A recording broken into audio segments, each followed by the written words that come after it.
This week marks 56 years since Pope Paul VI's encyclical Humanae Vitae.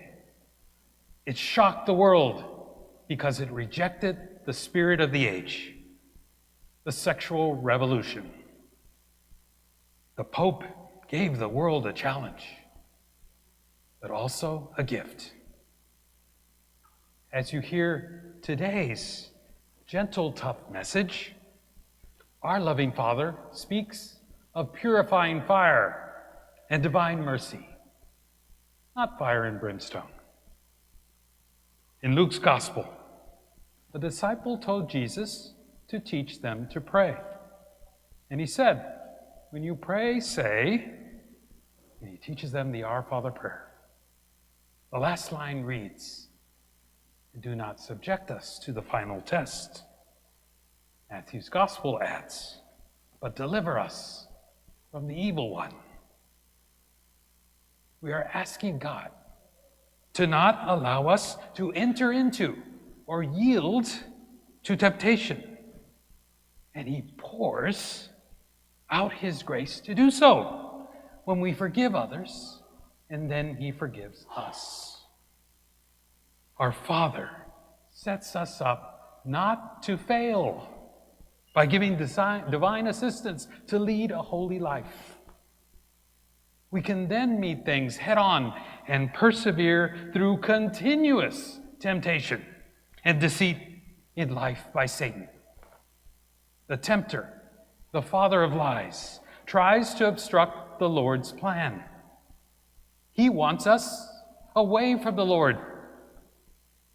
But God promises a way to give us a way out and not let us be tested beyond our strength.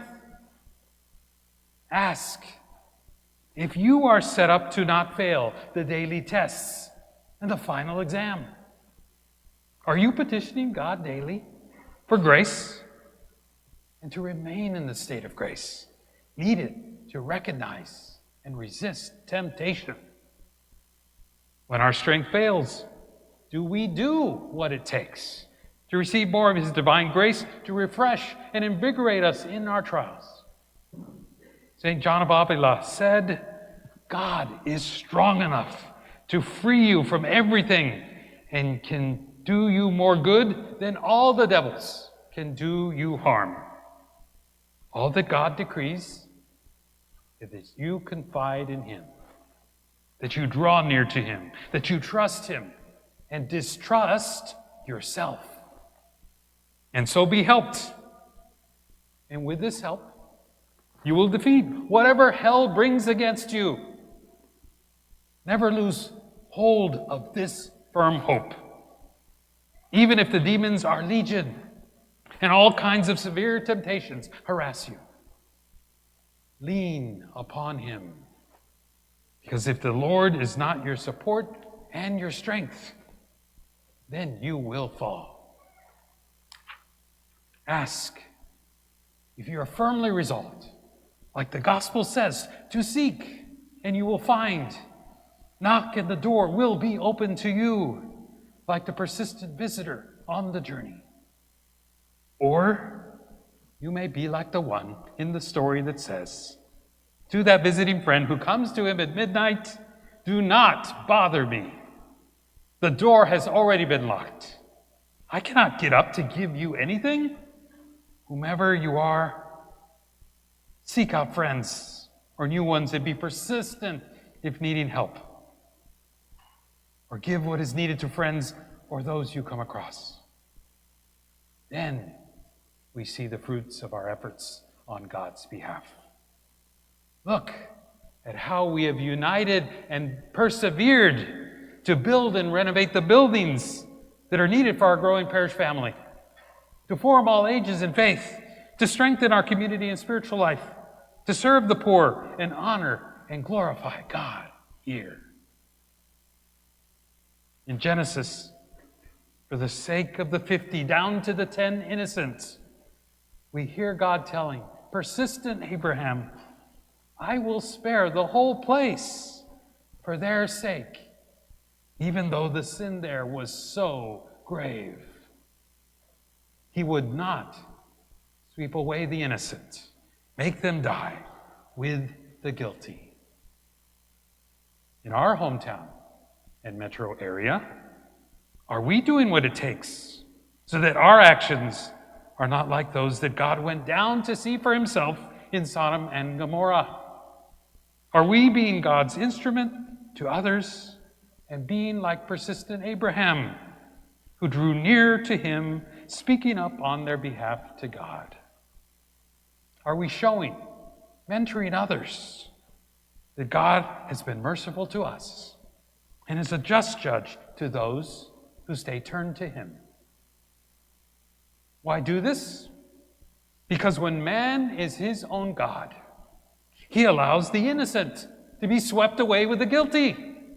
Man is merciless without a merciful God. The ways of the world are like rising, raging floodwaters unleashed not by God, but by mankind on himself. Our children deserve better. Our Father who art in heaven deserves better. Therefore, we must hallow his name. Let his kingdom come and be nourished by him, so we can lead a holy life and pray our way through it. By doing so, we get rid of the muck and debris that is not of God and rebuild. We need each other pitching in, like in the aftermath of the Central Texas floods. It is a continuous work of labor against a continuous temptation to make things right with God and each other. Under God's grace and power, we help move each other to safety. Why do this? Because God, our Father, does not want this for you. This is not what we do. God does not want you to be hurt or blind to the unknown dangers and misery that the 7 deadly sins plus wounds bring. He has taught you via his Son and his church what is unholy and against his commandments. So lay at Jesus' feet your burdens, like personal issues, relationships, marriage or family, abuse, grief or loss, work or finances. He also wants us free from other issues that hell is bringing against us.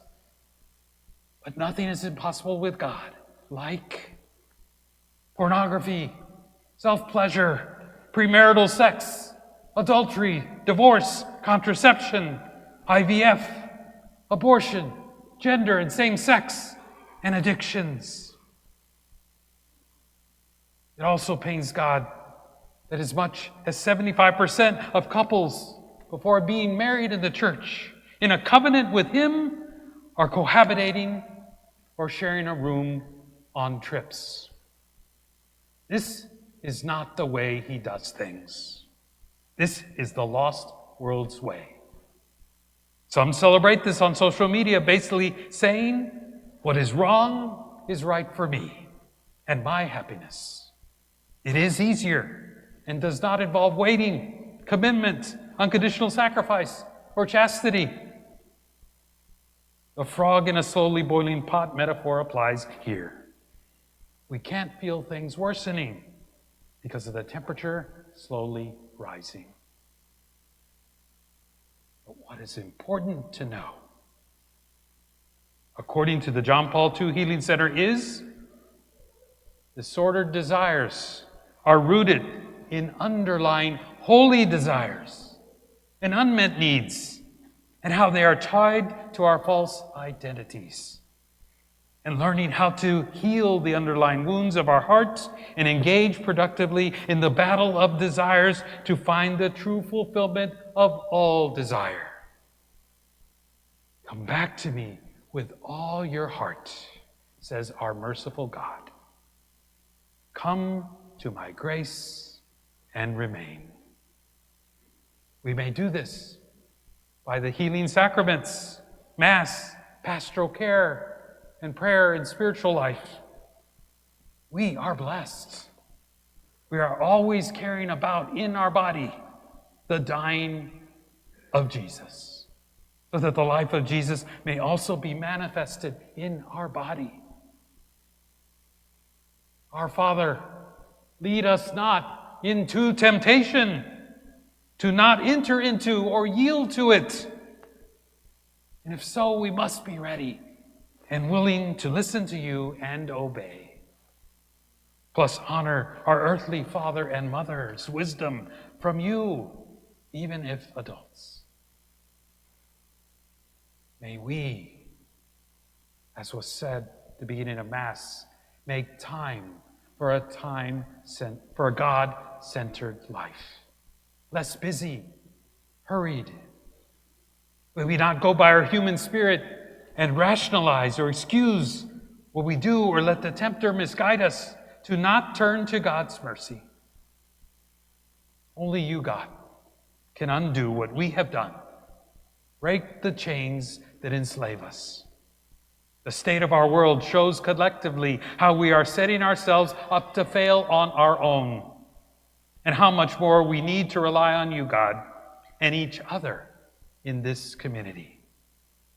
Henry Nouwen said, Jesus says, let go of your complaints, forgive those who loved you poorly, step over your feelings of being rejected, and have the courage to trust that you won't fall into an abyss of nothingness, but into the safe embrace of a God whose love will heal all your wounds.